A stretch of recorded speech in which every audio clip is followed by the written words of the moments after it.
Ladies and gentlemen, thank you for standing by. Welcome to the Product Management View webinar series. During the presentation, all participants will be in a listen-only mode. If you would like to ask a question during the presentation, please use the chat feature located in the lower left corner of your screen. If you need to reach an operator at any time, please press *0. As a reminder, this conference is being recorded Tuesday, August 24th, 2010. I would now like to turn the conference over to Val Workman. Please go ahead, sir. Thank you, Myra. To those participating through ReadyTalk or Twitter, and those who will be reviewing this webinar as a podcast or flash presentation later, hello.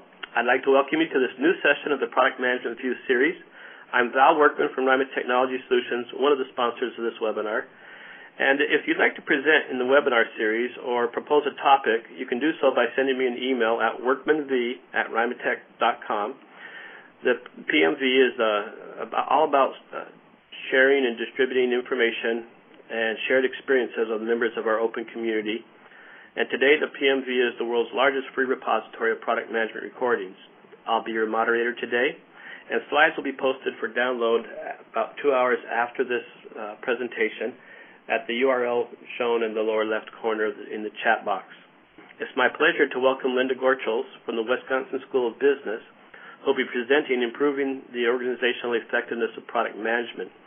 She's reporting blue skies and lower 80s with a cool breeze across Wisconsin right now, for those of you who are wondering.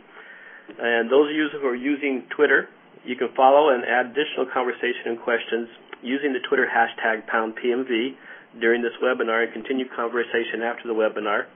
And I'd like to encourage you to make comments and ask additional questions on this post as well. I'll be collecting questions throughout this presentation to address during the question and answer session held at the end of this webinar. Please feel free to send me your questions and comments in the chat section, again, in the lower left corner of ReadyTalk, and we'll try to respond to them. I'm going to now pass the control over to Linda, and she'll go ahead and kick off this presentation. Linda? Hi. Thanks, Al, and I loved your introduction about the weather here in Madison, Wisconsin. It is really I'm jealous. a good day. Welcome to this webinar about the organizational structure of product management. I'm Linda Gorchels. As Val said, I'm part of the Wisconsin School of Business. I have written a couple of books in product management. I have done a lot of articles in product management, and I really like to focus on some of the issues that aren't typically explored. When I was thinking about this webinar this weekend, it happened to be my anniversary, and I won't say which one, but I thought back to my wedding day. And many years ago on that day, I bought a house. My husband and I were working on the house to get it ready for the reception right up to the day of the wedding. I made my dress. I was still working on my dress the day before the rehearsal. And it occurred to me that a lot more time went into preparing for the wedding than preparing for the marriage. And we know that the success of the two are not necessarily related. And I find the same thing is true in product management.